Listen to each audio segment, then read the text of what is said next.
नमस्कार, आपने देखना शुरू कर दिया है खबरों की दीवार सीजीवाला और हम हैं भास्कर मिश्र। आज ये बिलासपुर के लिए बहुत गौरव की बात है कि आज बिलासपुर की बेटी शताक्षी पांडे मेरिट लिस्ट में सीजीपीएससी में टॉप 5 या टॉप 6 में आई है। और मज़ेदार बात यह है कि ये महिला वर्ग में प्रथम स्थान हासिल की है। इनका परिचय अपने आप में बहुत बड़ा है। ये राजेंद्र शुक्ला की भांजी भी हैं। और आइए हम बात करते हैं उनकी सफलता का राज क्या है। शताक्षी जी, आपका स्वागत है। धन्यवाद। जैसा कि हमेशा होता रहा है कि श्रेय किसको देंगी? श्रेय अपने माता पिता, शिक्षकों और अपने परिवारजनों और अपने कुछ दोस्तों को देना तो चाहूँगी। माता पिता का भी नाम भी ले लीजिए ना, ताकि उनका भी नाम आपके साथ पूरे प्रदेश में चला जाए। माता का नाम है रेखा पांडे और पिताजी का नाम आशुतोष पांडे। और राजेंद्र शुक्ला का नाम में याद नहीं है? मेरे बड़े मामा ये जी कौन हैं। है राजेंद्र शुक्ला? मेरे बड़े मामा जी हैं। अच्छा जी किसी पार्टी विशेष से है? हाँ, पार्टी विशेष से है, पर मेरे लिए मेरे मामा हैं। आपकी शिक्षा दीक्षा कितनी होगी?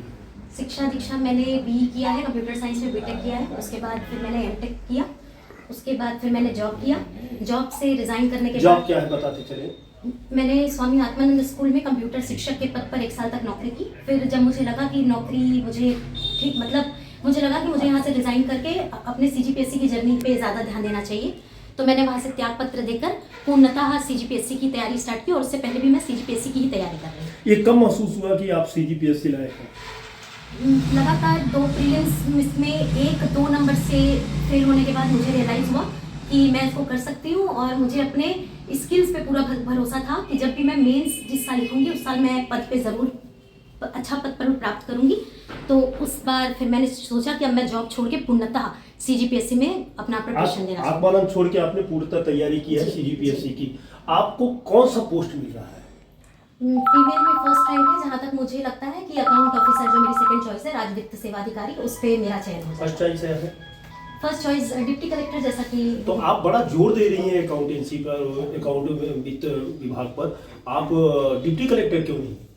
क्या कुछ डाउट है क्या आपको? नहीं, डाउट की बात नहीं है। 6वें रैंक में मुझे लगता है कि UR कैटेगरी से मुझे मेरा सेकंड प्रेफरेंस मिल जाएगा, तो इसीलिए अकाउंट ऑफिसर। कब आपको महसूस हुआ कि मैं PSC का मटेरियल हूँ और मैं बड़ी अधिकारी बनूंगी? क्या कोई घर में ऐसा व्यक्ति है जिससे आप इंस्पायर हुए हों और PSC में कूद पड़ी हों? सपना तो बचपन से ही था कि सिविल सर्विसेज में ही जाना है। बाकी परिवार के लोगों में मेरा भाई भी सिलेक्टेड है। कौन है, नाम ले सकती 2022 है? में स्वर्णिम शुक्ला। और उसके अलावा घर पे सब लोग गवर्नमेंट जॉब वाले ही हैं, सब सिलेक्टेड मेरिटोरियस लोग हैं। तो वहाँ से भी इंस्पिरेशन मिला कि मुझे इसकी तैयारी करनी चाहिए। आपको मालूम है आपके अगल बगल तमाम रिश्तेदार हैं, जी नाम ले सकती हैं किनका क्या योगदान है? पूरा हिसाब कितना भी यही हो जाए। बिल्कुल, सभी का बहुत ज़्यादा योगदान रहा है। मेरी मेहनत रही है कि लगातार ये मेरा चौथा प्रयास है। फेल होने के बाद इस मुकाम तक पहुंचना एक बड़ी उपलब्धि भी है। और साथ ही साथ माता पिता, मौसी, मामा, नाना, मेरे बाबा दादी जो आज नहीं हैं, उसके अलावा मेरे बहुत करीब कुछ दोस्त हैं जिन सबका बहुत योगदान रहा और उनकी वजह से यहाँ दिन आया। और मेरे टीचर्स का भी बहुत ज़्यादा योगदान। बहुत पत्रकार हैं आपसे परंतु अभी बात करेंगे। हम ये जानना चाहते हैं इसके अलावा आपकी डेस्टिनी क्या है? क्या PSC तक ये पर्याप्त है या इसके बाद और भी बचा हुआ है जिसकी आप तैयारी करेंगी? जैसे UPSC भी हो सकता है। इस बारे में मतलब UPSC की इच्छा तो है, पर वर्तमान में मैं अभी जिस पद पे भी चयन होगा उस पद पे रहते हुए अपना बेस्ट परफॉर्म करना चाहती हूँ। और उसी पे परफॉर्म करते हुए मैं अच्छे से अपने डेडिकेट होकर काम करना चाहती हूँ। सब्जेक्ट क्या था और दूसरी चीज़ कितने घंटे की पढ़ाई होती थी आपकी? सब्जेक्ट मेरा कंप्यूटर साइंस से BTech हुआ है। उसके बाद फिर CGPSC की तैयारी स्टार्ट की।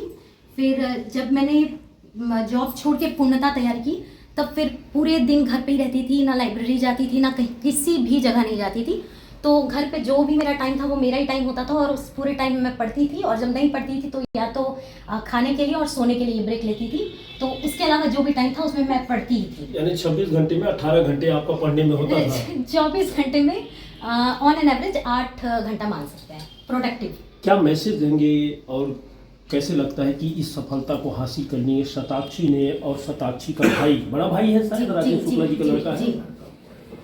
इन दोनों ने मेहनत, खासकर आप पर हम कंसंट्रेट होते हैं कि आपकी इस मेहनत में किस प्रकार का कंसंट्रेशन होना चाहिए, किनका योगदान होना चाहिए, एटमॉस्फेयर कैसा होना चाहिए, माँ बाप, बुआ, भाई, भांजा, माँ में इनका क्या योगदान रहा? ये अंतिम सवाल है। बस यही होना चाहिए कि खुद के ऊपर भरोसा होना चाहिए और जो भी दिल से आवाज़ आ रही है उसको हमेशा फॉलो करते हुए अपने मन की सुन के अपने लाइफ का डिसीजन लेना चाहिए।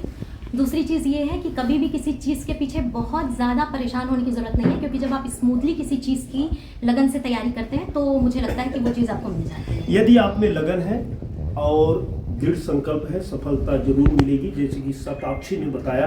और शताक्षी का कहना है आप पिन पॉइंट पर रहिए, तैयारी करिए, आपको सफलता निश्चित रूप से मिलेगी। उन्होंने भविष्य को लेकर सिर्फ इतनी सी बातें कही हैं, रास्ते बनेंगे, मैं इसी पोस्ट से आगे की ओर कितना जा सकती हूँ यह भविष्य पर तय करेगा। फिलहाल आज्ञा दीजिए, नमस्कार।